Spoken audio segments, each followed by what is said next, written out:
프로이드가 전성기일 때 아들러도 동시대를 같이 살았어요. 같은 동네를.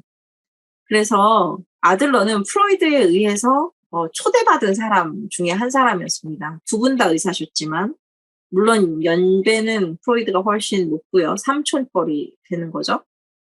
그래서 프로이드가 갖고 있었던 가장 큰 업적은 우리가 프로이드를 상당히 심리학의 어떤 할아버지 내지는 시조쯤으로 여기는 것은 프로이드가 무의식에 대한 이야기를 제일 먼저 꺼냈기 때문이에요. 그 전까지만 해도 이 무의식 개념이 없었어요.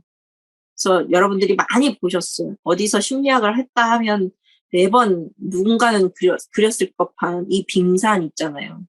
빙산에서 우리가 알고 있는 나라고 하는 존재는 기껏해야 요만큼이다.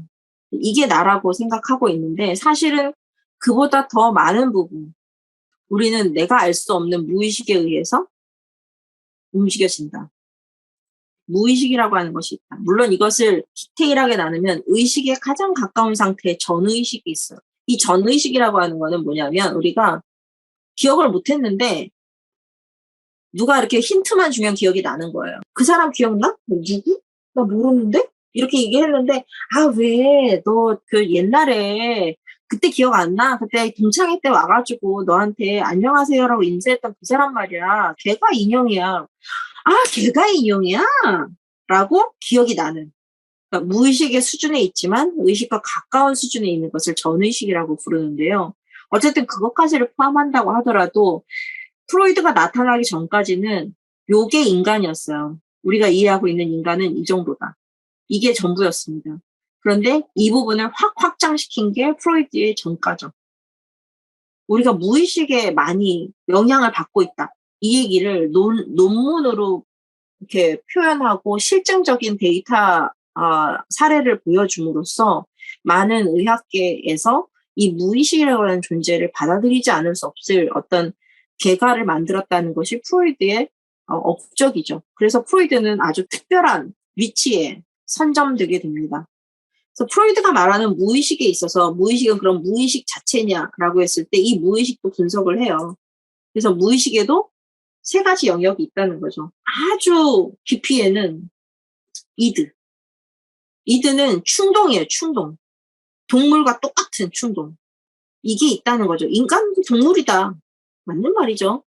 그래서 여기에서 말한 것이 리비도와 타나토스. 이 충동은 리비도와 타나토스는 리비도는 성이죠.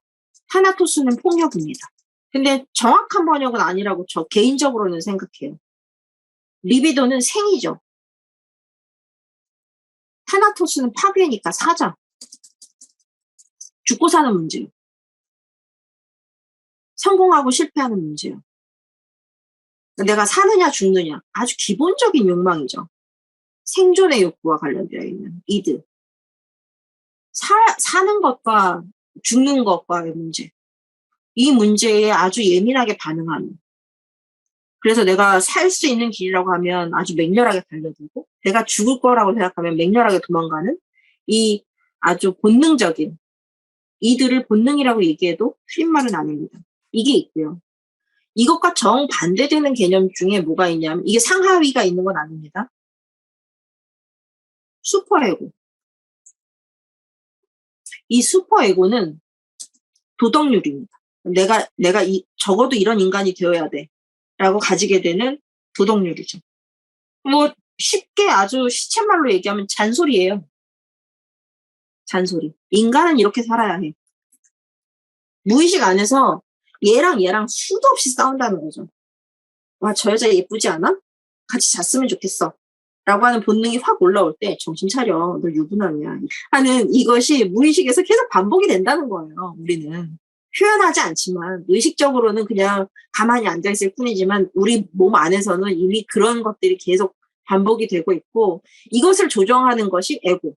에고가 중간에서 적당한 수준에서 이것을 통제하기도 하고 재판하기도 하고 조정하기도 하면서 우리가 사회적으로 받아들여질 수 있는 부분들까지만 의식을 올린다는 거죠. 그럼 우리가 같이 자는 것까지는 아니지만 말 한번 걸어보는 건 상관없지 않을까? 이 정도.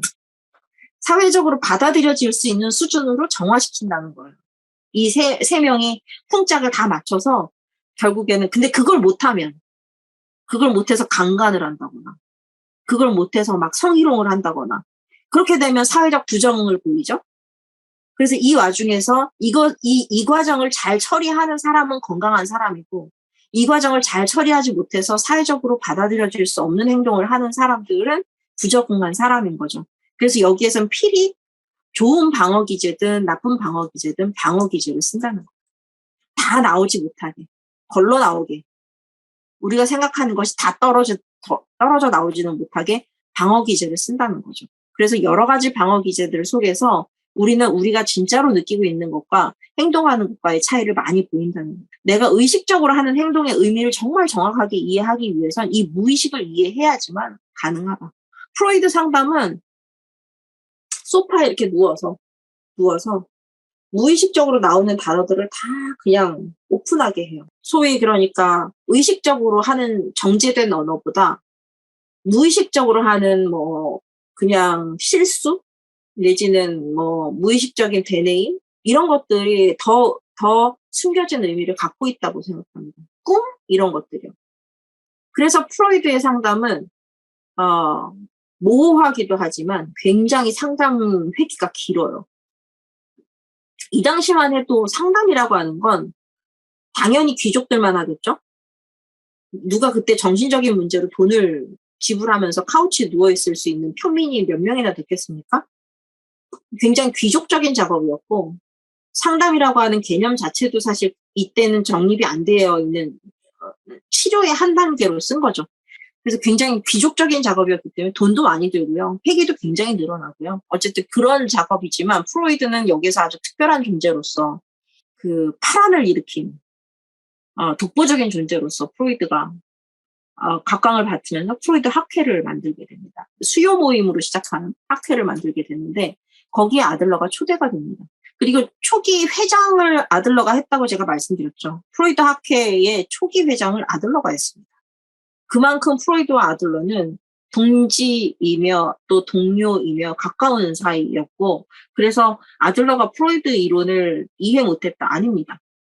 편집위원도 했었고, 그렇기 때문에 프로이드 이론을 굉장히 잘 이해하고 있었고, 누구보다 열렬히 지지하는 지지자 중에 한 명이었습니다. 문제는 뭐냐면 프로이드 학회가 굉장히 고전적인 아마 위계 질서를 갖고 있었던 것 같아요. 이 학회 자체가 굉장히 경직되어 있고, 그래서 프로이드 말은 진실이고 거의 반교주처럼, 그래서 다른 이론이 끼어들거나 수정될 여지가 없었던 것 같습니다.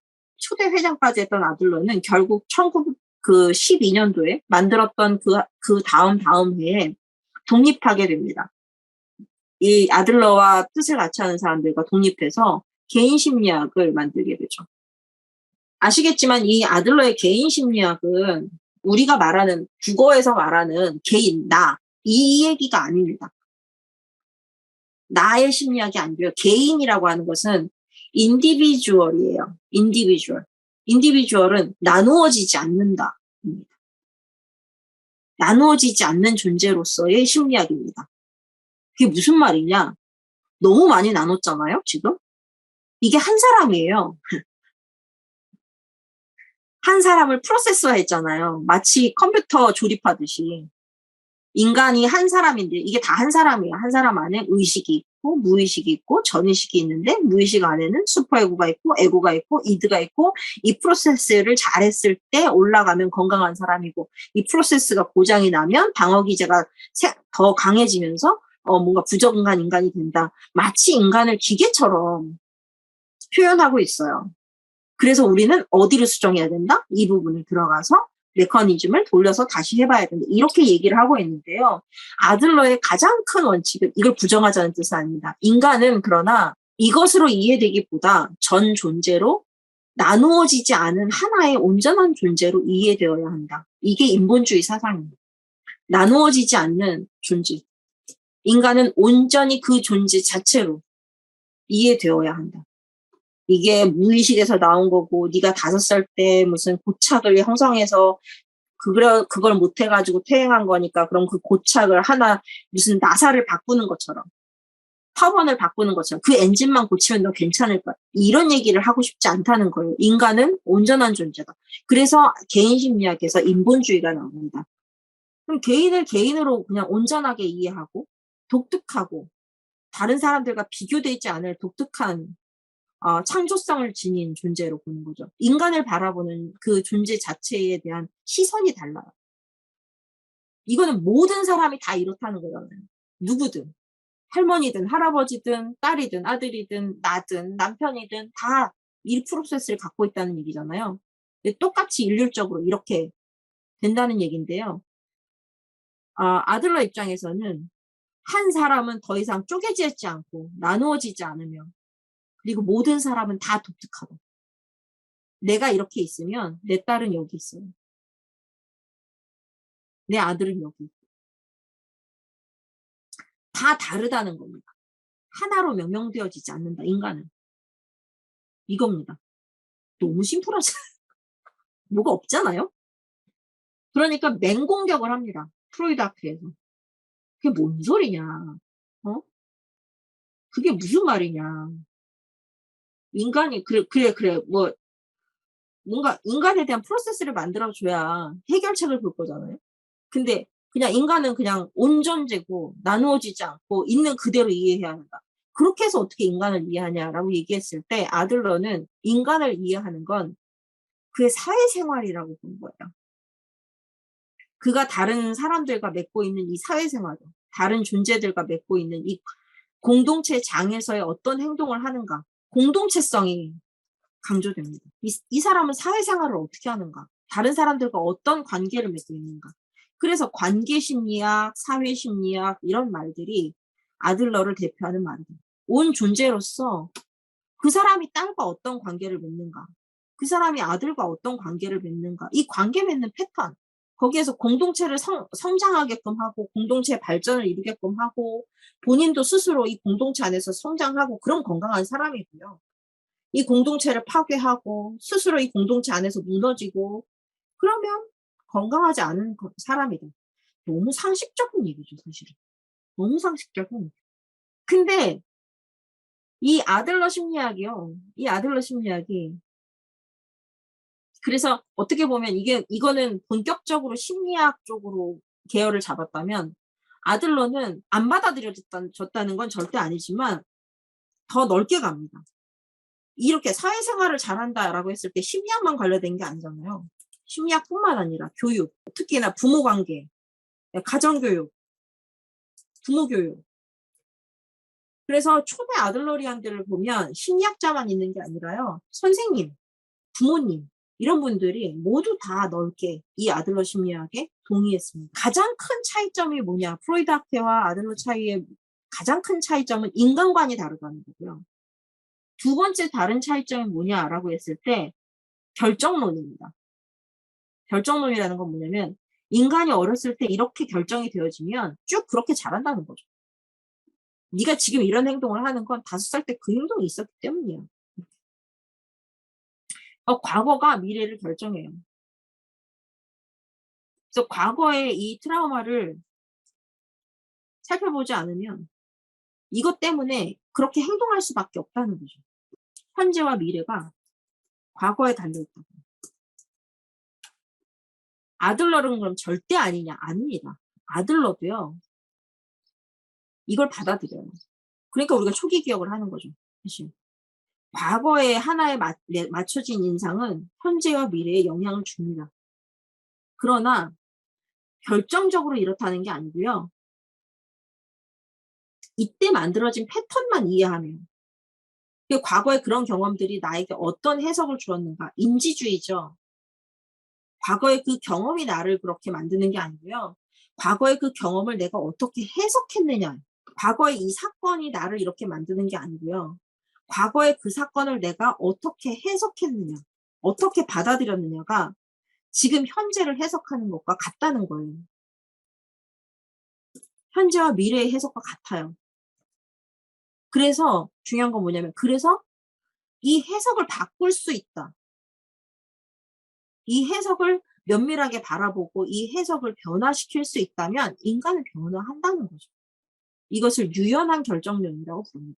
그리고 이 과거에 대한 해석은 그러니까 과거, 현재, 미래라고 하는 것이 유기적으로 연결되어 있어서 이 과거로부터 현재를 해석하는 게 아니라 그거보다 더 중요한 건 목적론.